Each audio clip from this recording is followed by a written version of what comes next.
kicks the leg and throws. 0-2 is hit high and deep by Moore. Back to right. Daniels at the wall. Out of here. And there's home run number 2 for the Razorbacks today on a 2-strike pitch. Robert Moore's 4th of the season. And that home run that you heard there from Robert Moore scored the last run last night for Arkansas in the 8-5 loss. They did get the tying run up in the 9th inning with nobody out. But like I told you, that Jason Ruffcorn, that was nasty stuff. Struck out the last 3 batters in order: Smith, Bates, and Gregory. And that was it. Clay Henry's joining us, publisher, editor, Hogs Illustrated, always part of the Morning Rush, and with us on Wednesdays here. Clay, do you worry at all about a 2-game losing streak for Arkansas baseball after 12 wins in a row? What'd you think about these last 2 games? Oh, I mean, it's good that you go on the road, you win 2 out of 3. And in Oklahoma, they have some weapons. And you saw it up close and personal. I watched on TV. But, yeah, you better pitch a little better against those guys than you do against some others. You can't be just a little off, and they were. I thought the pitching, for a few innings they were nibbling and weren't getting their breaking ball over, and those guys were sitting on fastballs. They can flat out hit the fastball. Yeah, they really could. They could. And I think the most disappointing aspect was the 2 veterans that I think the team is. It's not that they're banking on Patrick Wicklander and Cole Ramage, but these are guys who've been successful pitchers for College World Series teams, and Wicklander couldn't find the zone. Ramage gave up a lot of hard hit balls. That was the most disappointing aspect of it. But as far as I can see, I mean, it's a Tuesday baseball game. Nobody's season is made or broken on a Tuesday in college baseball, unless it's in the College World Series. Yeah, it was actually probably a good game for Arkansas to have. They need games like this to prepare for the SEC, and to realize that the first 3 innings are as important as the last 3. And I think I was telling somebody at an advertiser event Monday night that they're gonna face some teams that have an A-plus closer, and when you get to the 8th inning and you're behind, you're not coming back against those pitchers, just like they were not coming back against those 2 pitchers against Oklahoma. They have, just like Arkansas, they saved some elite arms for the late innings, and that's what the SEC is going to be like. So the early innings become more important when you know what's sitting down there in the bullpen is an A-plus closer. Yeah. And speaking of that closer for Arkansas, you see Wiggins hit 100 last night? Yeah. I mean, it's in that was just – I really wanted to see him pitch against Hardman, and he might not have done it because he might have got the next guy out and you wouldn't have seen him. But that was the matchup. I was like, oh, let us have that one, please. Yeah, exactly. But that's some special stuff. I kind of still wonder about how they'll use him throughout the season. And I think this weekend will tell us a lot because they want him to pitch with the lead in the 8th or 9th inning, specifically the 9th inning. But you got to get him the ball. You got to get him a lead. So I don't think his role necessarily is set in stone. And I still think by the end of the season, he could be in the starting rotation. Well, it just depends on what these other guys do. Dave loves back-end strength, and he definitely gives you that. But if you're not going to get to the back end with the lead, well, then he gets to be a starter. And I don't know what what he's built up to throw, but right now they hadn't even touched it. I don't think. I mean, it's like 15, 18 pitches. No, I guess he threw 25 at Tech in 1 inning. And that's the other thing. If he's not throwing first pitch for strike, they're gonna take at least 2 more pitches, so his pitch count can get up there pretty quick as a starter. Yeah. Clay Henry joining us here on Halftime, the publisher of Hogs Illustrated. Clay, as we move forward into this Alabama series this weekend, obviously, I don't know if is pitching the ultimate concern for this team to get corrected as you head into the SEC portion of the baseball season, or is there another area of this team that needs to be fixed ASAP? And I'm not trying to overreact any of this because you're still 12-2, you're still the number 1 team in the country, but every team can improve. What needs to happen first heading into SEC play? First of all, when you just dissect that game last night, or go back to the Louisiana Tech game, because that's a valid game to discuss too. They lost it. In that game, it was 2-0, and they didn't adjust to the umpire's zone until it was too late. And that guy was given 4 inches off the inside and maybe 2 inches off the outside, right, Phil? So you've got to figure out really quickly in these games, where is the zone? And so that's something that has to be, make an adjustment. Now, there were a couple of errors last night, so you still want to, you want to shore up that defense. But I think you got to score runs. I mean, this is something that you have to realize sometimes. When you play a team like Oklahoma, you got to score runs. They're going to score runs. So, it's like the offense. Did they score enough runs last night? Well, no, not against Oklahoma. They didn't, because you might need double digits to beat them. So you got to shore up the offense. You got to shore up the pitching and the defense to win a game like that. You can't give away runs. You can't give them extra outs. You can't give them extra passes, hit by pitch, walks. Those are the things. All of that comes into play, and it's March, and you're going to lose. The best teams lose 18 to 20 games, right, Phil? That's right. And so I think you made a good point too about the time of the week the game is played. 5 runs on a Tuesday. Like, a lot of times you feel like a team with a lineup like Arkansas should average maybe like 7 runs on a Tuesday, if not more, because those are the days where you're not usually facing the guys that are on the weekends, right? That's right. And they had a couple of chances early, bases loaded. That Slavin's got really Slavins was the guy that got the key hits, nobody else. So what I would say, you're talking about the pitching, Matt, but you got to get Franklin going. Yes. You got to get Goodhart going. You've got to get Opitz going, and those are your all conference guys. Moore's probably going all right. And maybe that could be just as much as SEC play starting too, Clay. Yeah, there's not any doubt, and they'll be low. You're gonna have a low scoring game Friday night. Felipe, or however you say his name, whenever he's eligible for the draft, which is not this year, he's going to be just like Kumar Rocker. He's going to be 1, 2, or 3. So that guy is So you're going to have to scratch out a run somehow. You're not going to score a lot against him, but you better, while he's in the game 6 or 7 innings, you better scratch out a couple of runs. Hey, Clay, I hope you're going to be with us at the Game Day Lodge in Branson. Is that a Monday or a Tuesday we're doing the show there? Is it a Wednesday? I have not been invited. Oh, good. You need to be there. It's not far away from where you live in Branson, the Game Day Lodge. You need to get a look at this place. It is absolutely perfect for any sort of get-together you've got, business-wise, family. If you just want to get the guys together for a big weekend in Branson, go take a look at Game Day Lodge on Facebook, Twitter, and Instagram. You can rent it on Airbnb and Vrbo. Really great place. 17 televisions, 10 bedrooms, a fire pit, got a basketball court out there, and it's right by Table Rock Lake. We're doing halftime there April 5th. Sounds like a and place 6th. for a poker game. It does. All right, in about 15 minutes, we're going to be doing Meat Hooks with SmackDown and Mike DeCourcy from the Sporting News, who broke down all the teams in the NCAA tournament. So got some thoughts on him on the tournament. We're back with Clay Henry here for this last segment of hour number 1. And it's so funny right now because people will say football's on the back burner, Clay, but I feel like at least in my mind, because I got 2 teams to worry about that I'm calling games for.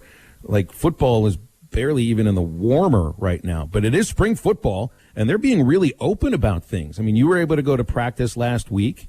Practice has been open at times this week as well, and the wide open scrimmage with fans and media on Saturday. And you're heading to the scrimmage, right?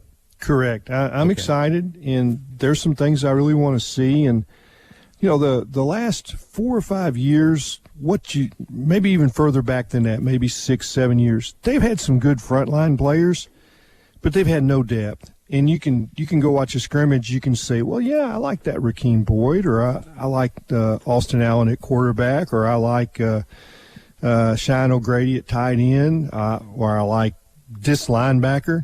And I mean, you can pick out a player, different areas that, okay, that's an SEC dude. But then you look around, and it's like there's not 11 of them. There's not 11 dudes out there on offense. There's not 11 dudes on defense. And then they sub in the second team, and you're like, these are not SEC players.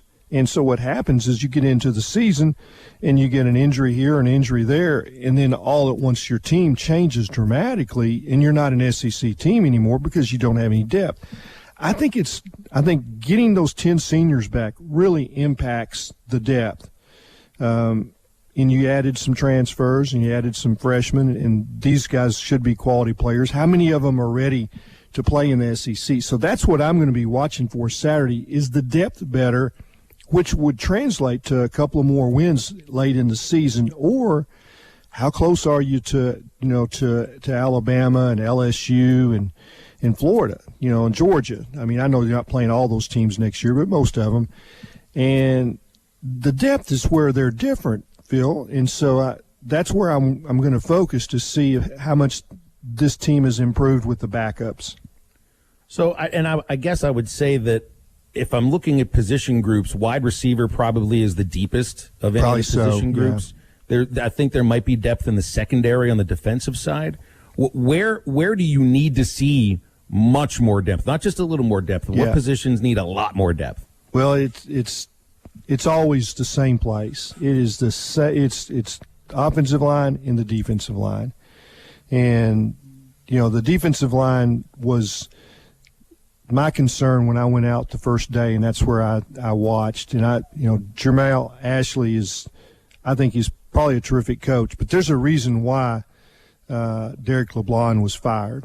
He didn't have enough guys, and he wasn't getting them. So didn't have enough players, didn't have enough SEC players, couldn't get a pass rush. Plus, he didn't sign any top line guys. So that's where I was watching in. It stands out when the coach is bigger than the players. And, he looked – well, of course, he was an all Big 12 defensive tackle at Kansas. And you've got to be a heck of a player to be all Big 8 at Kansas. You've got to be, just head and shoulder above everybody else. So he's not as big – his players aren't as big as he is. So that's where it's got to change. He's got to get some dudes. But I want to see how far – Zach Williams has come, Eric Gregory. These were the young guys that Steve Caldwell signed a couple of years ago that I think have a lot of potential, but they had to play before their time. They just weren't physically strong enough. And Mateo Soli, the same thing, just not strong enough to get off blocks. Dorian Gerald's back. And then you got guys like Jalen Williams, a transfer, and Isaiah Nichols, I think, has gotten thicker, looks more like an SEC player. You love his fight and attitude, but he just wasn't big enough. So that's where I will be focusing how. And you can't play just 4 defensive linemen. You've got to rotate them in the SEC. Mm-hmm. It's not like some position where you can leave a guy out there and get by. You're playing 8, 9, 10 guys. Clay Henry, the publisher of Hogs Illustrated, joining us here on halftime. Let's transition over to basketball, talk a little bit NCAA tournament, which, by the way, guys, Dwayne Wade, the future Hall of Famer from the Miami Heat, picked Arkansas to the Sweet 16, losing to Ohio State. We'll touch more on how far you think this team will go in a second, Clay, but Jalen Williams, it's been confirmed that he'll be back and ready to rock and roll for this NCAA tournament. How much of an impact do you think he'll make game 1 against Colgate and moving forward in this rotation? Yeah, I think he's full go. I don't think he ever really got sick, so I don't think he lost a ton of conditioning. And he's a factor in games. And he brings intangibles. He brings fight. He brings enthusiasm, attitude. So I think even though you might not see him throw up a double-double, you're going to see him impact the game with a charge here, a key assist. He's got great hands. He's going to set screens. He's going to be able to move off of screens defensively. So I think that he really helps them in a lot of areas, and I think it was something that they really missed against LSU and probably missed against Missouri, but they overcame it. I think the path to the Sweet 16, we've talked about this on the Morning Rush this past Monday, but I think the path, Clay, to the Sweet 16 is there for this team. And you can't overlook Colgate, but I think Arkansas fans, I think all of us know you should and probably will be Colgate. But that round of 32 matchup is going to be a defensive battle, regardless if you play Texas Tech or Utah State. But the path is there for this team to get back to the Sweet 16. Yeah, actually, in my bracket, which is online at hitthatline.com, I think that's where it is, right? Yes. You can actually look at my bracket now. And I've got them playing Utah State in the second round and winning. Okay. And but I think Utah State's going to surprise Texas Tech. And I mean that's not a huge upset. That's one of those seeded games that sometimes, you know, the higher seeded team, and I guess higher would be higher number, wins in that round a lot. And so I've got I know everybody is just saying it's going to be Texas Tech. I'm not so sure. No, I guess I'm sure the other way because I picked Utah State.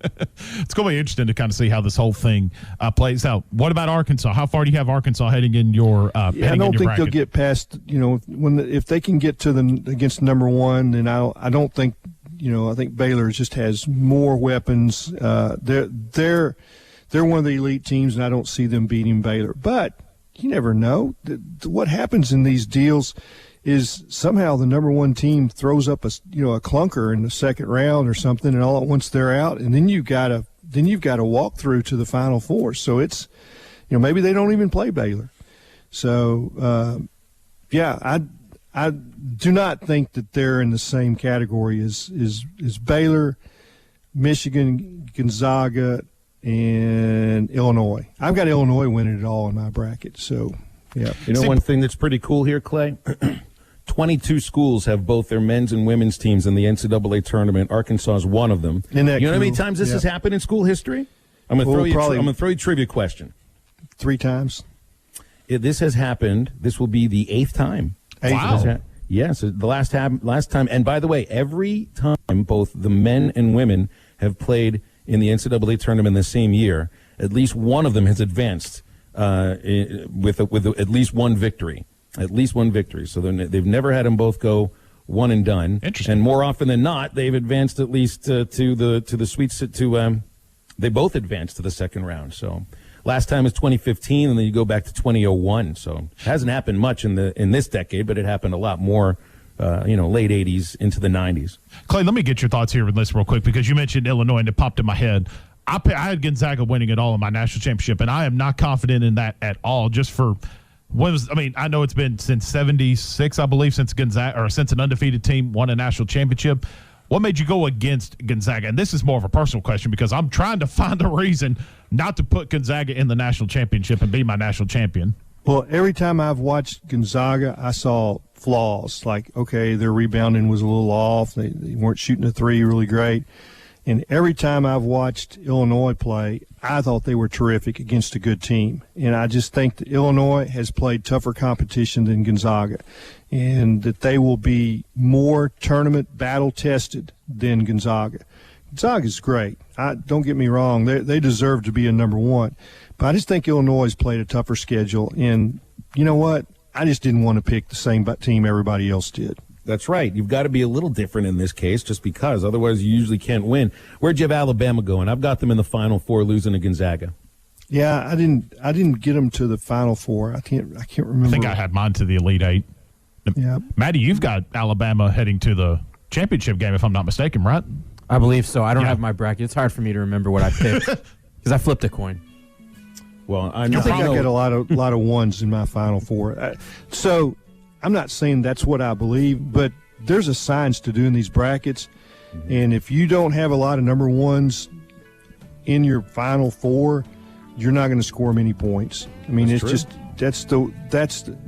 you've got to have.